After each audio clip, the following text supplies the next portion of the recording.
Natalie Lucier here, founder of AccessAlly, and welcome to the Seamless Scaling Show. I am super pumped about today's guest, Rebecca Gill, and she has such a breadth of knowledge and experience, and I'm so excited to kind of dive into her, background as well as what she's currently doing. So welcome, Rebecca. Hi, thanks for having me. Yeah, so I know you've done so many things. You've built your own business that you sold, you do WordPress, you do SEO, and you also farm. So I would love to kind of give people a little bit of that backstory that if they're brand new to you, kind of how you got to where you are today, if you don't mind sharing that. Sure. So in 2009, I started a WordPress agency where we did website design and development and SEO for all types of clients from, small freelancers who were just kind of starting, or solopreneurs who were starting out, up to banks and universities and all types of things. And that agency is still partially there, but now we just do solely SEO consulting. Over those years, like I even had the largest theme store for Genesis products outside of Studio Press. So we did a lot of things from custom development and WordPress theme sales and masterminds and training, on-site training and boot camps. So lots of different things, over the years. And then for the last few years, I've also been working on the Digital Marketing Kitchen, which is a membership site with my friend, Corey Miller. That was a big portion of the last few years. And then you mentioned farming. I also have been alpaca farming for the last 3 years, which has really grown over, I would say, the last 12 months, which has kind of thrown some shifts in my life, but all positive. But that's kind of like the progression, I would say, of me. And it includes both digital me as well as analog me. Yeah, I love how you make that distinction. And if people don't know, I'm also living on a farm now and trying to kind of get that going, and with our sheep and our chickens and all of that. So yeah, I think it's really cool to have both digital and analog and just kind of see, how the two can mesh together. Mm-hmm. So yeah, tell me a little bit about, people always ask me, why would you want to move to a farm? So tell me a bit about your decision-making process for bringing that aspect into your life.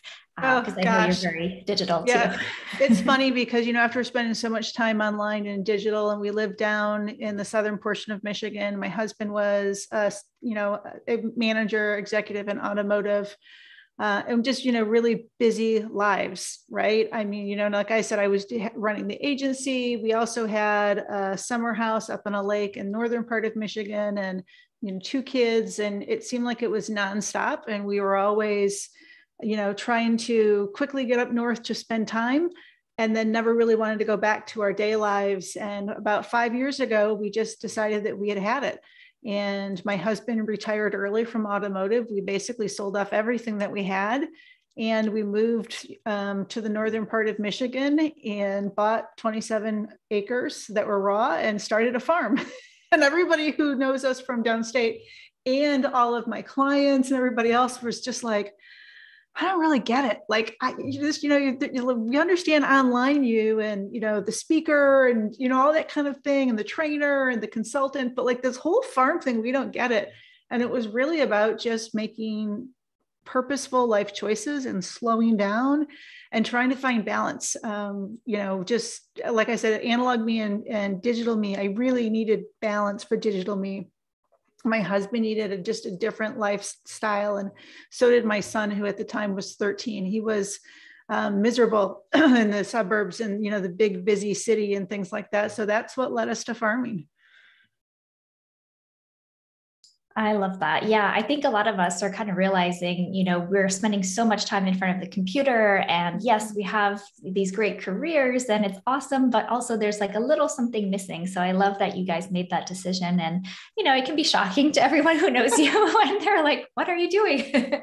Are you okay?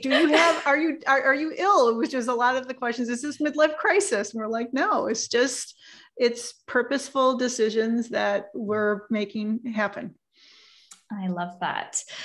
So was selling, everything you own and, maybe, I know you also sold your agency or part of your agency, at least the theme side. Was that also coinciding with that decision, or was that kind of separate and it just happened to it was happen? All kind of blended in together, to be honest with you. Like like really scaling down the agency. It had grown farther than I expected it. And I realized, at one point I was like worrying about payroll and receivables and all of those kind of things. And I was no longer doing what I wanted, which was to help people. And I really missed that. So I sold off the theme store because had gotten really big, and, just scaled down everything that we were doing so I could go back to working directly with clients and working with them on SEO and, just helping. I just really enjoy that. And that led up to that reduction of clutter in your life, and, kind of led into the pursuit of farming and continuing that cleansing of things that were just not necessary. So yeah, it's a weird path, and one I never would have expected that we were going to take, or especially and I was going to take, but it was definitely a good one. I love that. Yeah. And full disclosure, we actually hired Rebecca about 2 years ago, or maybe 3 years ago. I'm not sure anymore, but we worked with her on our SEOs, and she is incredible. So I love that you wanted to go back to more of that client work as well. And I think a lot of people, when they think, yes, I want to scale, obviously this is a seamless scaling show, they kind of imagine one thing, but then when you get there, you might realize, oh, it's not quite what I thought. And you've maybe have a couple of different examples of that. So do you want to share a little bit about that?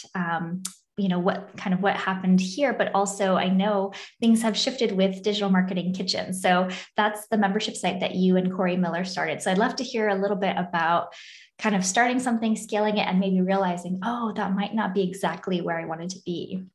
So, it's funny because the scaling portion of the agency, and it wasn't like I started the agency and because I always called myself the accidental entrepreneur. I actually put myself in the ER for 8 hours by mistake, which made me leave my job where I had an employer of 7 years. And it was the middle of the recession. That's how I ended up in the agency. And then, you start scaling it because somehow you get in that mindset that that's what you're supposed to do.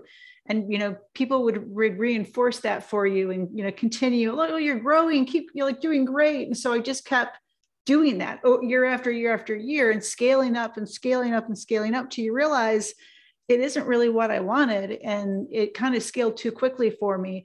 And kind of scaling that back. And, and that is why I scaled back the agency without question. It wasn't.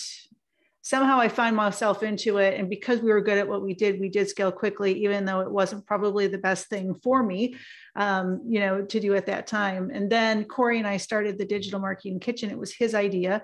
And it was a great idea. We really just wanted to help people. Again, I like helping people. And so does Corey, loves community. And we had the membership, and we did a lot of educational courses and videos. And we were doing weekly training with everybody and have open sessions and office hours. But Corey, after he sold iThemes, we kind of migrated into this. But then he started to get busy. And then my farm started to really get busy. And I have now a retail store at the farm, and we do tours and agritourism, and we do breeding, and you can't do everything well. And I think that's, that was the biggest thing for both Corey and I when it comes to the Digital Marketing Kitchen is we wanted to do it, and we wanted, we started it to help people. And we had a good membership, and we wanted it to grow it, so we want to grow everything and scale it, but we couldn't give it the time that we needed. He had post status, which is, very active, and that was pulling his time. He's a dad of 2, and, we just couldn't give it the love and attention that we wanted to give. And we weren't going to be able to deliver to our members what we wanted to deliver. And we were both getting really, really burnt out. I mean, I was in 2021.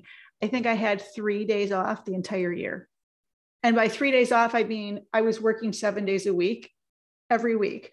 And, you can't sustain that. It's not something that you can continue to do and then give good to other people. We both felt like that we were failing on what we were giving. And then that's when we really finally just said, we can't do it anymore. We need to pull back and try to reevaluate what we can manage and what we can manage and still do really well. And by not well for us financially, but produce a good product, produce goodness for other people. I love how you shared that. And also, you mentioned that your members were very receptive to how you presented the fact that you're kind of winding it down.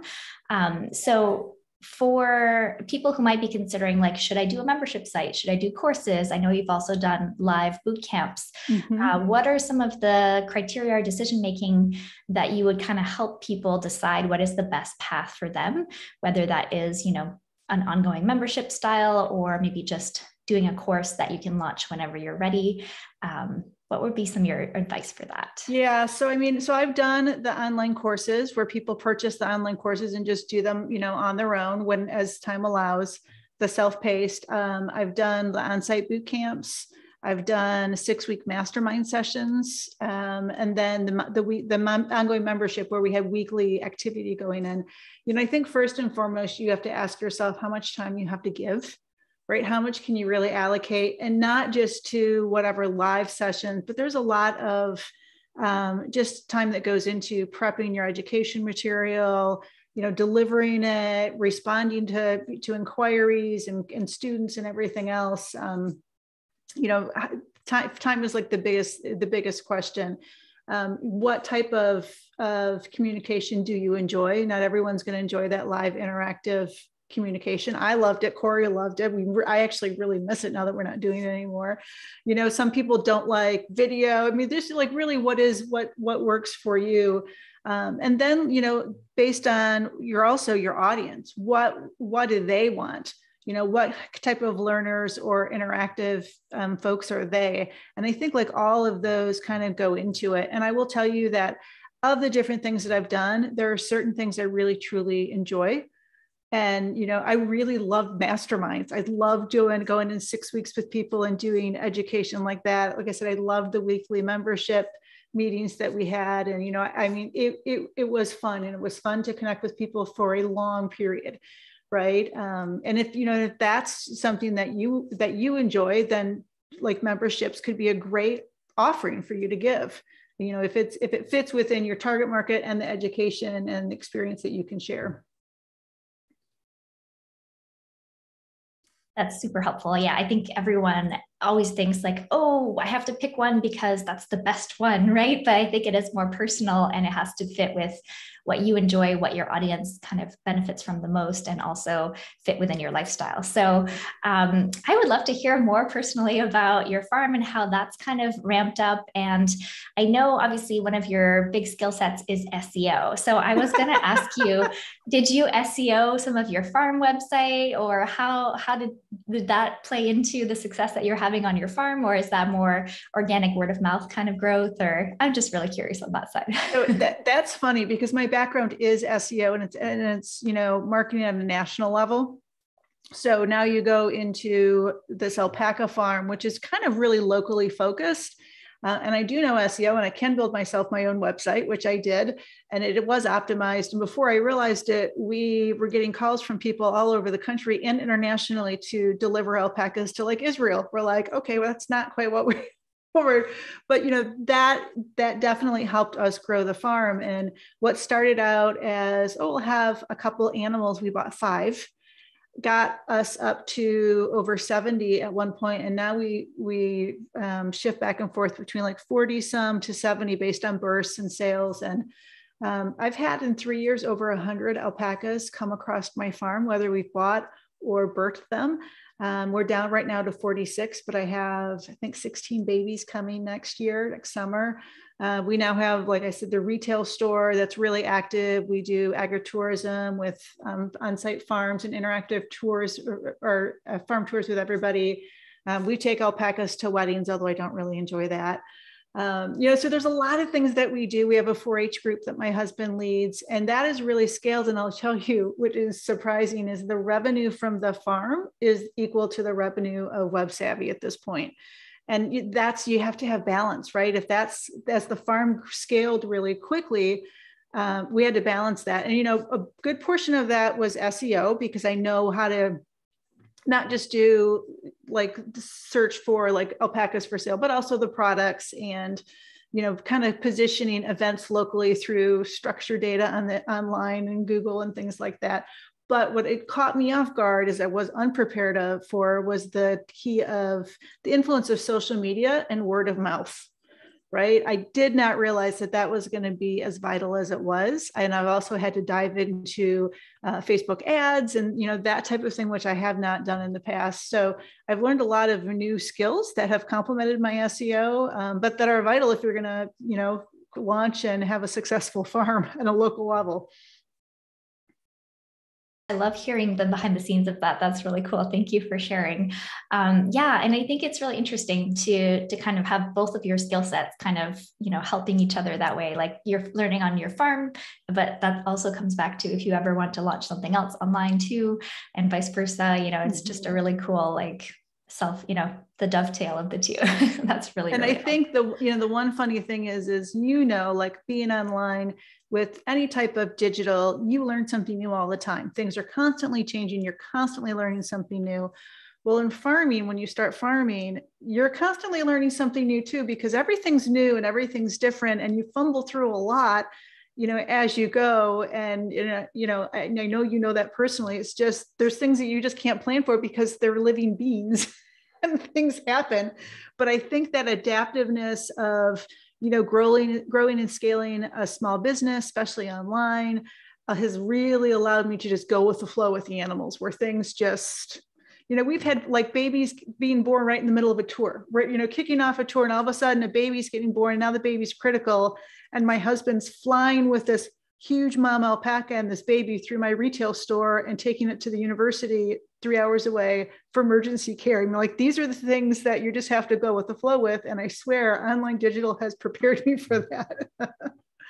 Yeah, I was actually going to ask if you plan, but I guess it's one of those things you can't plan for. But I was going to say, if you know that your babies are coming at a certain time of the year, do you like scale down the online schedules that you have and that kind of thing, or it kind of just so we together? Don't. The weird thing about alpacas is they can actually control their pregnancies so that they can speed up the pregnancy or slow it down.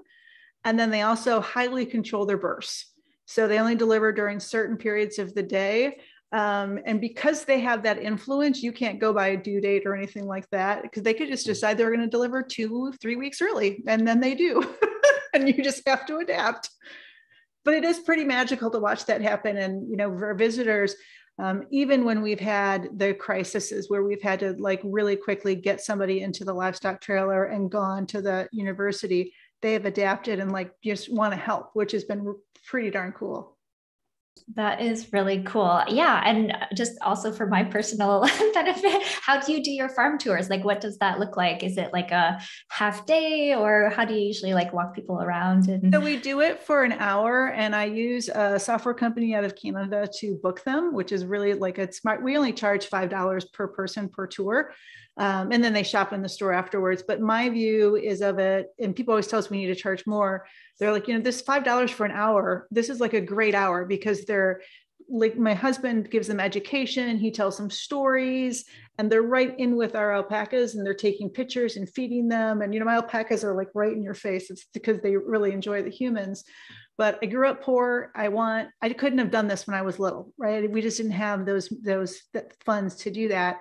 I want every kid to be able to experience it. So we keep it really low price. So you can come with 6 kids, because everybody under 6 is free, you know what I mean?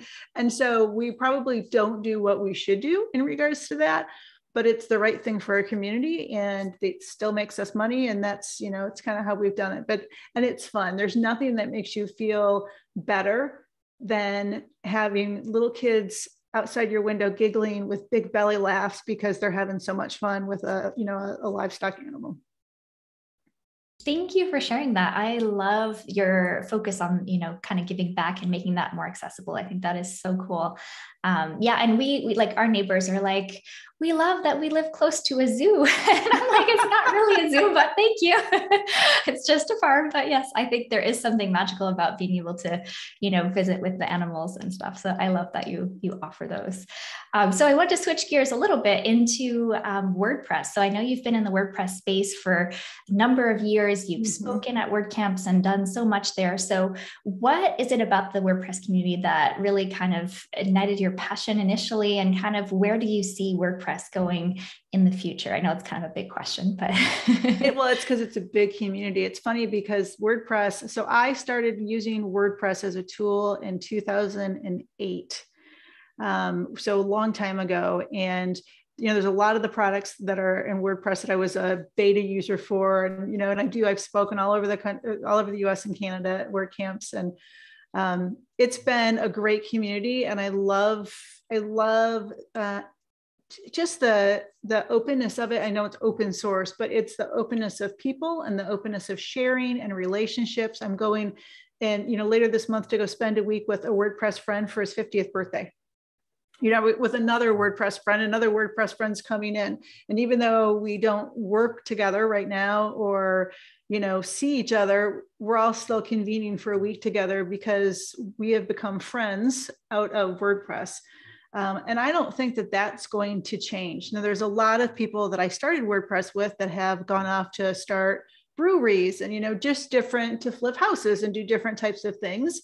But, and so the players are shifting a little bit, as are the tools, and adapting, but that community that built it is still there. And I think it's going to continue to still push it forward and make sure it is really, the powerhouse that it is online, and not just, for just usage, but it also empowers so many people, whether they're solopreneurs or freelancers, whatever the case is.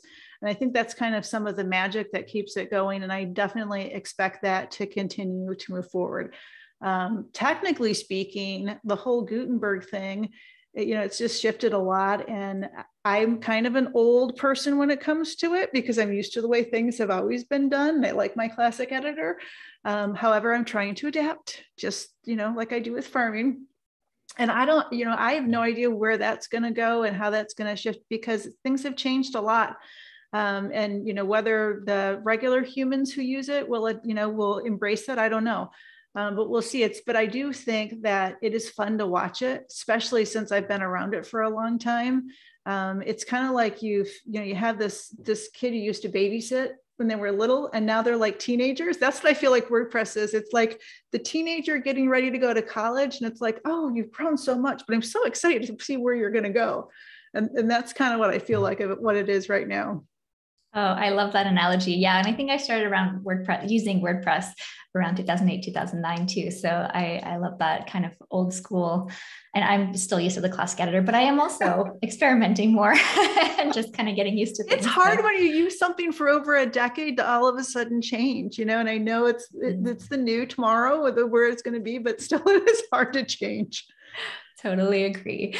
So I know you and Corey used AccessAlly for digital marketing kitchen. So what was it that made you choose AccessAlly, or kind of what did you like about it? And I know that you've used a lot of tools out there too. Yeah. So we started with Paid Membership Pro, which was great when we first started the membership, but soon as we started to have the membership grow and the community grow, we outgrew it. Like it couldn't keep pace with the advancements that we were doing with just the whole communities, with everything. And it's funny because after working with you on the SEO project and going through your content, every time we hit a roadblock with something, and I was like, oh, AccessAlly can do this.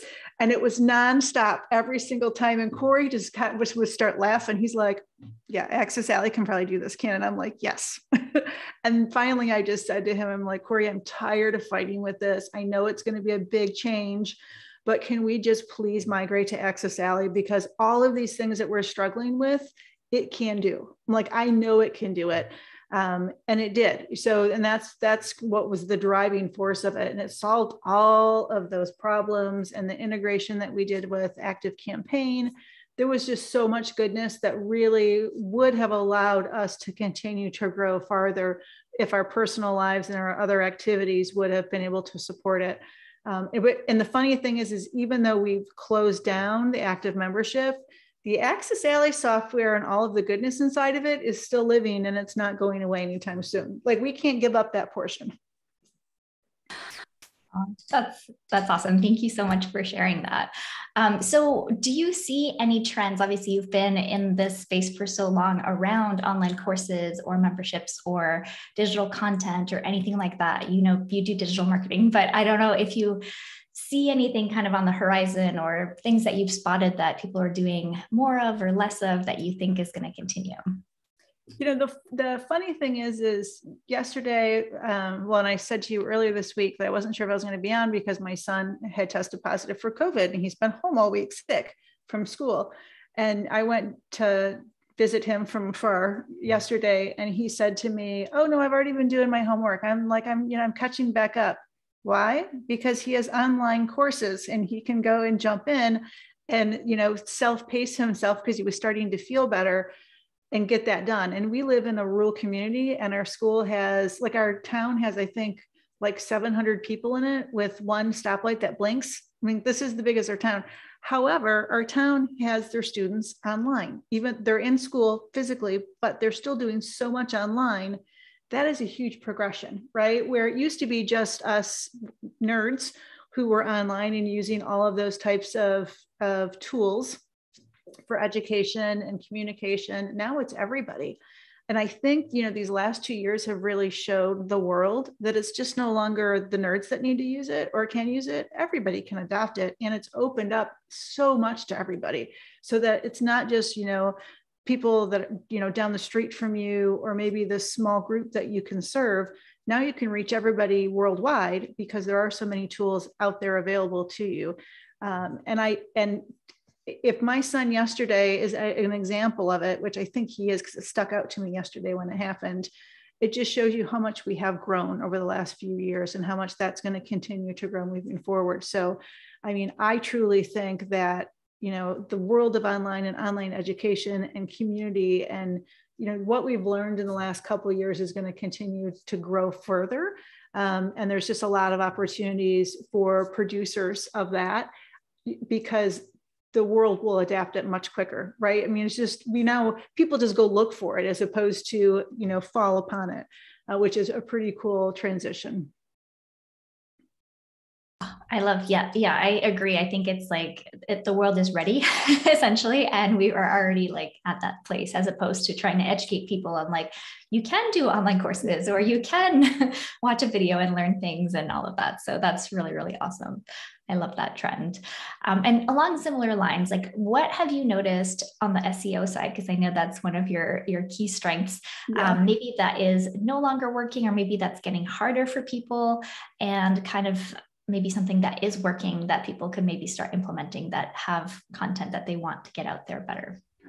I would tell you the one thing that sticks out to me as what's no longer working is, years ago we would watch the Google algorithms so closely and their changes and keywords and what was your keyword position, and you can't do that anymore. Google's changing, I think it's algorithm 12 times a day, every day, right? And your keyword position's constantly shifting up and down and moving around. And based on all these different parameters, you're going to see different things in different places by different people. So, from an SEO standpoint, trying to track all of that and really worry about, am I in position 1 or 2 or whatever, is futile. And, and it's shifting to stop worrying about all that.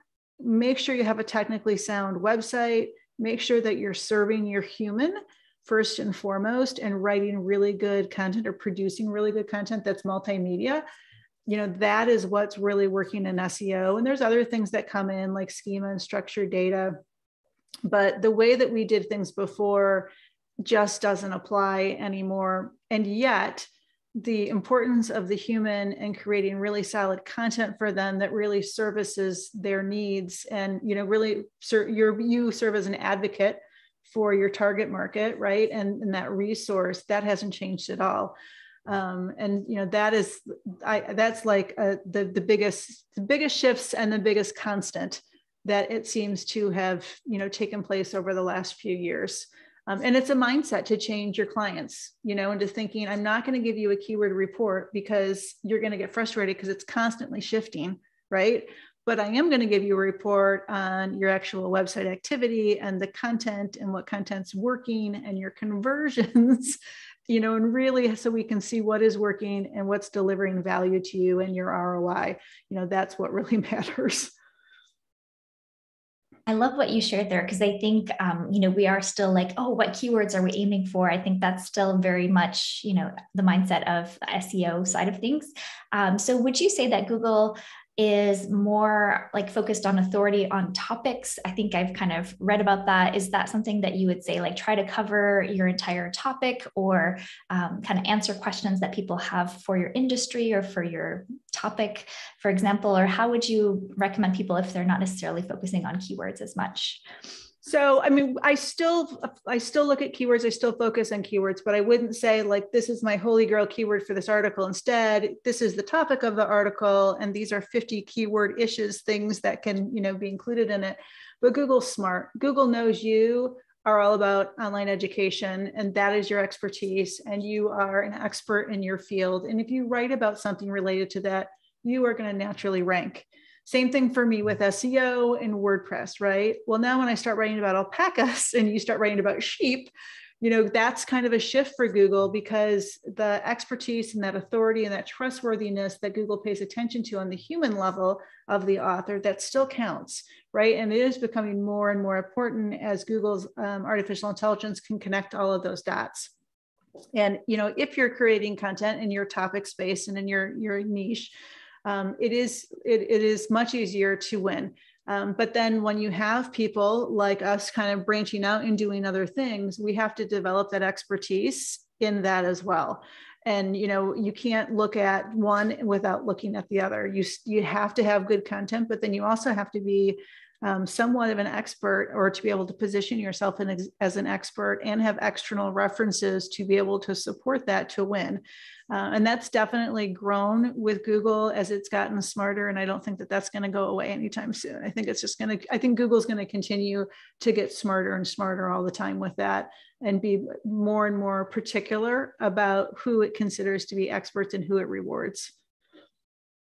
All right. Oh, we have to dig in a little bit because that's too good. Thank you for sharing that. So when you say who, do you mean like your domain? So for example, like if I have a separate domain for my sheep or my farming, and I know you have a separate website for your farm than for your SEO side of things in WordPress. So would they, or is it more about your name and maybe where you're sharing on social and stuff like that? I think that's a interesting It's point. both. So it is your domain, it's the human who's producing the content, it's the entity relationships that you have, like your Facebook, your YouTube.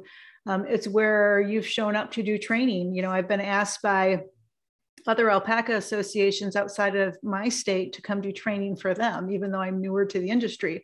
Well, Google sees all that and sees my name on somebody else's website that is of authority in the space, and knows that, oh, all of a sudden, okay, now she's doing training in alpacas and for these people, and it can connect all of that.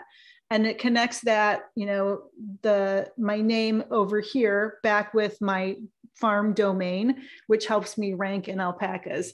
And it's like little connections, all over. You see always the diagrams that they do for social, with all the spokes and the connections. Well, that's SEO now, and all of those entities. Google is smart. It can figure all of it out. But what I do love is that it can accept the fact that I can be an expert in SEO as well as an expert in alpacas. And it's okay with that, as long as I give it all of the resources to figure it out. That's awesome. So yeah, it sounds like, authority, backlinks in the specific spaces that you want to be known as an expert in is kind of a key here too. Do you have any advice for sort of that backlink building? And I know, like, obviously being featured and doing trainings is a great one. What other things could people do to help with that? So I've never, ever done backlink outreach, even though I've been doing SEO for about 15, 20 years.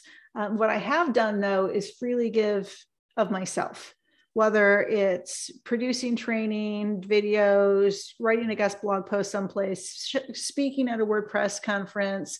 And that's always the joke that I'll do at WordPress conferences when I'm online or when I'm on site talking about SEO. I'm like, you think that I'm here because I love all of you. I'm here because you're going to give me a backlink to my site. And I said, and that helps my authority and that helps me rank. It's that, right? And which is true. And so it does help. I mean, it actually, it really does help, and it does make a difference. And I always tell people, whenever my clients want to go after backlinks, I'm like, no, it's old fashioned PR. Just go do good and you will get the backlinks. My farm, like a couple of months ago, had a backlink from Forbes to my little farm site. I mean, and we've had like the local coverage that we've done, or that we've had with TV and radio and podcasts and the newspaper. I've had tons of it, virtually like every outlet up here. And the mainly is because we're doing good for the community. And when they've asked, I've said yes. Well, all of that's brought backlinks, and all of that's helped Google figure out who we are. And I didn't have to go ask for any of it. So it is, it's like the do good method of backlinks, and it is really, really effective. Oh, that feels so much better than some of the other strategies of like backlink, acquisition and stuff. So thank you for sharing that. It's like way more organic, but also it serves a purpose, right? Which is your goal to help people kind of comes through and everything. So, oh my gosh, Rebecca, this has been so incredible. Thank you so much for sharing all of the different aspects of yourself. I love all of them. And so where should people go if they want to find out more about your work and your farm and all the great projects that you have going? So professional digital me is RebeccaGill.com, and the analog farm version of me is CottonCreekFarms.com. Awesome. And that just helped Google figure it out even more. So that's awesome.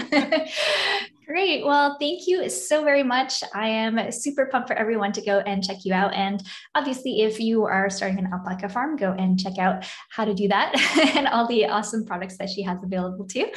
And yeah, thank you so much. Have a great rest of the day. Thank you. Thanks for having me. Of course. Okay, so we're no longer live.